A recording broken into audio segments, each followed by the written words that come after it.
guys, welcome to another Kamikaze creation video. I'm back in the shed, back down with the little 1G. Since my last video, I've had heaps of feedback off the boys on Toy Mods. A couple of people commenting on my Kamikaze Creations Facebook site about the little 1G and a few of the things I did in the last video. And it's been awesome, and it makes sense when you start thinking about it. Again, I've been building this motor and pulling it apart and trying to work it out without a manual, and I did a heap of research today and found a lot of good documentation on this motor, and I'll put some of the links to that in my description in this video edition. But anyway, Steve on my Facebook page and Mick, who's a part of Toy Mod site, both mentioned that the area that I blanked off down at the bottom of the block there had a pipe running into it. Now all the pipes look exactly the same. You really can't tell externally, but there were water pipes and oil pipes there. And on the turbo we have these small ones with the water pipes, and off the bottom of the turbo was a bigger pipe, which is actually an oil drain pipe, lubricating and probably cooling as well the turbocharger. And that drain pipe ran down to this one, and I cut this flange off, and that was the flange that mounted into the block. So it's actually an oil drain pipe that runs back down into the block and gets all that hot oil out of the turbo system and back into the block to be recirculated. Now, since finding that out, I've also done some research on eBay and found that there's obviously, which seems to be, there's always something out there. There's a twin to single modification for this motor, for the 4G motors, for the 1Js and the 2Js. There's a modification, and it's that little blanking plate, but it actually has a 10AN outlet on it, and a lot of them come with the AN, the braided AN lines, and so it's a direct modification to run to that single manifold that I'm going to buy from the guys in Toowoomba. So that's great information, and it makes such sense now. So that oil feed into the turbos ran out of the individual turbos into that drain line back into the block in the sump. So I've bought that kit, the modification kit, to put on the side of the block just there. I'll take that plug off there, and that'll eventually go to the single manifold. Now that Black Friday sale is the end of the month, so keep an eye out for that if you're in the area and doing this type of stuff along the line. They cover a lot of areas, but I'll be looking at that. I don't know whether I can afford to buy the full turbo, but I'd like to. So it just depends on the cash at the time whether I can do that. It's about $4,500 commitment, and I've got a few other projects going on. The supercharger from the Tirana, I've got to finish paying that off, and that's about $3,000. So yeah, there's a few bills coming up with these car builds, and I'll just have to budget. So if I can't buy the full turbo setup, I'll definitely buy the manifold. Anyway, I'll have a look at a couple other things. Also, Mick pointed out another thing, Mick on the Toy Mod site. There's a little rubber pipe on the back of the block that I alluded to that runs into the cooling system for the car, or the heating system into the heater core. And a few people have mentioned that having to replace that with the engine in is an absolute nightmare. So I bought one of them. I've got my laptop here in front of me. I bought one of them off that I think Mick gave me the link to. It's an Aeroflow item, and I think it's got a 22mm ID in the bore. So it's just a little bit of silicon pipe that'll I can change over now while I've got the engine out, and I'll show you that on the block.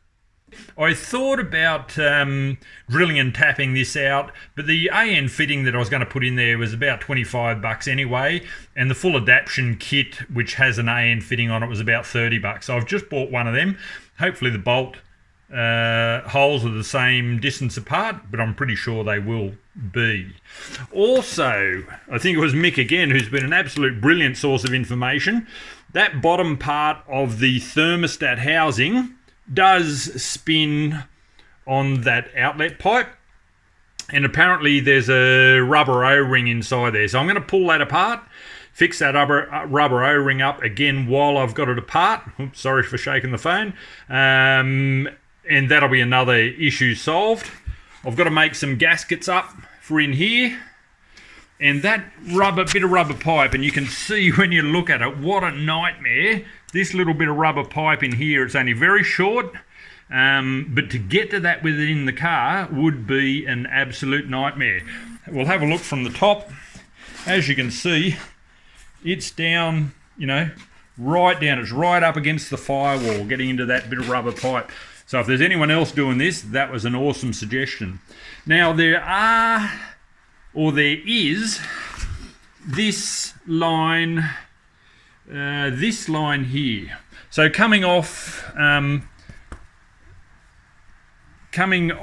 one of the water lines, that's this top water line, coming around, it comes up to here, and then I've got a water line coming off and running around into the intake area. I have no idea what that's like, what it is, and if I'm going to start pulling this off maybe tonight if I can get to it. But if anyone knows what that feed line is and why it's running up, it seems to run up to this, which I think is the idle control. So I can see down inside here, there's a water line coming up here, and from what I can see, it's a bit congested over the other side. It's coming in and coming out, and I'm pretty sure that's the idle control. And it runs down. I don't know whether I'll be able to get in there for you to see it, but it runs, I'm pretty sure, back into the block.